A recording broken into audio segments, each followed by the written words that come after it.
নমস্কাৰ। আজিকালি বহুতো পিতৃ মাতৃৰ আটাইতকৈ ডাঙৰ চিন্তা, বিশেষকৈ মহিলাসকলৰ আটাইতকৈ ডাঙৰ চিন্তা বা যিসকলৰ পিতৃ মাতৃৰ নিজৰ সন্তানৰ বিবাহৰ উপযুক্ত সময় হৈছে, খুব মাংগলিকৰ কথাটো কয় যেন বিৰাট ডাঙৰ সমস্যা। বহুতে ভয়ো খুৱাই দিয়ে। ছোৱালীজনী কুণ্ডলীত মাংগলিক দুখ আছে। কিন্তু মই আপোনালোকক এটা কথা কৈছোঁ, আমি ইমানেই অসমীয়া জাতিটো আমি ইমানেই সৌভাগ্যৱান। আমাৰ কিছুমান ৰীতি নীতি, বিশেষকৈ ছোৱালীৰ যিটো তুলনি বিয়া, তাৰ তাৎপৰ্য বহুতে নাজানে। মাজতে বহুত ছ'চিয়েল মিডিয়াত বহুত আলোচনা আছিল, বহুতে সমালোচনা কৰিছিলে, এইটো কিয় কৰিব লাগে, তাৰ তাৎপৰ্যটো কি বহুতে নজনাৰ কাৰণে এইবিলাক কৰিছিলে।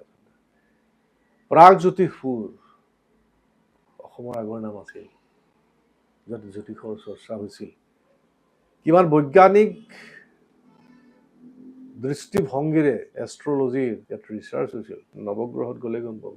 আজিও বিশাল শাস্ত্ৰৰাজি, বিশেষকৈ নলবাৰী গন্ধিয়াত সেই পৌৰাণিক ৰিচাৰ্চৰ বহুতো সমল এতিয়াও আছে। সেইকাৰণে প্ৰাগজ্যোতিষপুৰ বোলা। অসমত এটা প্ৰচলন, পুষ্পিতাৰ সময়ত শান্তি বিয়া, এইটো পৃথিৱীৰ ক'তো নাই, ভাৰতবৰ্ষতো ক'তো নাই। বিশেষকৈ অসমৰ যিখিনি ব্যক্তি আছে তেওঁলোকে নিজৰ ছোৱালী সন্তানৰ বাবে আচলতে একো চিন্তাই কৰিব নালাগে। মাংগলিক দোষেই হওক বা মহিলাৰ আচলতে কি হয়, আজি পুৰুষতান্ত্ৰিক সমাজ ব্যৱস্থাত বিয়া বাৰু পাতোতে পুৰুষৰ কথা কোনেও সিমান চিন্তা নকৰে। নাৰীগৰাকী কিমান লক্ষী হ'বনে নহয়, খোজ কাতল চাই, কুণ্ডলীত কি কি বাধা আছে সেইটো চাই, বৈধব্য দুখ আছে নেকি, মাংগলিক আছে নেকি। কিন্তু এটা কথা অসমৰ সমূহ জনসাধাৰণে জ্ঞাতাৰ্থে মই জনাইছোঁ, আমাৰ যিটো শান্তি বিয়া হয় আচলতে তাৰ মাজেদি সেই কন্যা সন্তানগৰাকীৰ কুণ্ডলীত থকা সকলোবিলাক দুখ, নাৰীজনিত যিখিনি দুখ, বিশেষকৈ বৈধব্য দুখৰ পৰা আৰম্ভ কৰি মাংগলিক দুখৰ পৰা আৰম্ভ কৰি সকলো তাতে খন। আগতে বিবাহটো এইটো কাৰণে বেলেগৰ লগত দিয়া হয়, নদীৰ লগত বিয়া দিয়া হয়,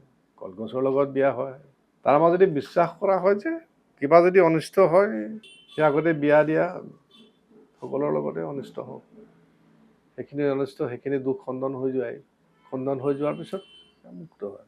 কিন্তু অসমীয়া জাতিৰ, অসমৰ আমি যিসকল পৌৰাণিক জ্যোতিষ শাস্ত্ৰৰ যিসকল ঋষিমুনি আছিলে, যিসকলে ইয়াৰ বৈজ্ঞানিকভাৱে তাৰ চৰ্চা কৰিছিলে, তেওঁলোকক আমি আৰু সেই এষ্ট্ৰলজিৰ লগত, জ্যোতিষৰ লগত সম্পৰ্ক ৰাখিহে সেই প্ৰথাটো অসমত চলিছিলে, শান্তি বিয়া।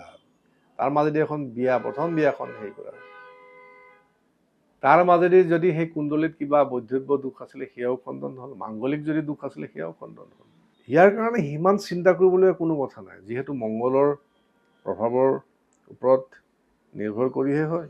আৰু ইয়াৰ সুবিধাটো বেছি ল'বলৈ, যিসকলৰ মাংগলিক দুখ আছে তেওঁলোক আচলতে লাকিহে, মংগলৰ প্ৰভাৱটো তেওঁলোকৰ ওপৰত বেছি থকাৰ কাৰণে। আৰু সেই নিগেটিভ প্ৰভাৱখিনি আপুনি পজিটিভলৈ কেনেকৈ ৰূপান্তৰিত কৰিব। যেতিয়া এটা গ্ৰহৰ পজিটিভ নিগেটিভ প্ৰভাৱ থাকে, তাৰ সেই গ্ৰহৰ যদি আপুনি আৰাধনা কৰে, সেই গ্ৰহৰ যদি পূজা কৰে, সেই গ্ৰহৰ যদি মন্ত্ৰ জপ কৰে, এই গ্ৰহৰ যদি ভক্তিপূৰ্ণভাৱে এই গ্ৰহৰ ওচৰত আধ্যাত্মিকভাৱে সাধনা কৰিলে সেই এনাৰ্জিখিনি পজিটিভ হ'লেহে ৰূপান্তৰিত। মাংগলিক দুখ থকা মানুহে যদি মংগলৰ সাধনা ভালকৈ কৰে, বেছিকৈ ভালকৈ কৰে, বেছি ভালহে তেওঁৰ বৈবাহিক জীৱন আৰু সুখৰ হ'ব। বিশেষকৈ বগলামুখী যদি পূজা কৰে, মংগলৰ অধিষ্ঠাত্ৰী দেৱী হৈছে বগলামুখী। বছৰেকত এবাৰ যিহেতু জন্মদিনৰ দিনাখন কৰিলেই হ'ল, জন্মদিনৰ দিনাখনৰ পৰাহে সেইবিলাক বিচাৰ কৰা হয়, সময়ৰ পৰা। গতিকে জন্মদিনত যদি বগলামুখী, প্ৰত্যেক বছৰে বগলামুখী পূজা, বগলামুখীৰ মন্ত্ৰ জপ কৰক, মংগলৰ মন্ত্ৰ জপ কৰক, তাৰ বাহিৰে আৰু বেলেগ একো কৰিব নালাগে। আৰু আটাইতকৈ ডাঙৰ কথা হ'ল, যদি কৃষ্ণত সকলো অৰ্পণ কৰে, এক ঈশ্বৰক যদি সকলো বস্তু অৰ্পণ কৰে, বছৰেকত এবাৰ যদি গোপাল পূজা বা বিষ্ণু পূজা বা ভাগৱত পাঠ কৰি দিয়া হয়, এই জাতিকা বা জাতকৰ সেই কোনো কথা নাই। বা বিবাহৰ সময় হৈছে, মাংগলিক দুখ আছে কুণ্ডলীত, বিবাহৰ আগত এবাৰ ভাগৱত পাঠ কৰাই দিলে হ'ল, বিষ্ণু পূজা এটা কৰাই দিলে হ'ল, তাৰ মাজতে সকলোবিলাক দুখ আঁতৰ হ'ল। গতিকে এই ক্ষেত্ৰত মই সকলোকে অনুৰোধ জনাইছোঁ, বিভিন্ন লিখা মেলা বা বিভিন্ন ধৰণৰ ইউটিউব চেনেল বা বিভিন্ন এই নিগেটিভ কথাবিলাক শুনি আপোনালোকৰ মনবিলাক আপোনালোকে বেয়া নকৰিব। কোনো ধৰণৰ সংশয় দুশ্চিন্তা আপোনালোকে নানিব।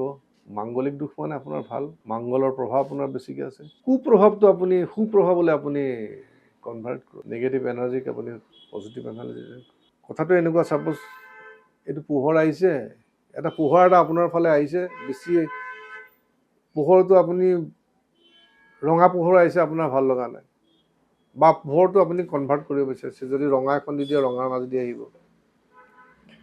ব্লু কৰি দিলে ব্লু আহিব।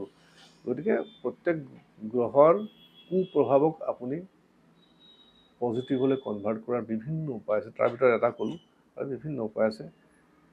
গতিকে তাক লৈ আপোনালোকে দুশ্চিন্তা নকৰিব, মই কোৱা মতে আপোনালোকে কৰক, মংগলৰ সাধনা কৰক, মংগলৰ মন্ত্ৰ জপ কৰক, মংগলৰ অধিষ্ঠাত্ৰী দেৱী বগলামুখীৰ পূজা কৰক বা বগলা দেৱীৰ মন্ত্ৰ জপ কৰক আৰু বছৰেকত এবাৰ ভাগৱত পাঠ কৰক। নমস্কাৰ।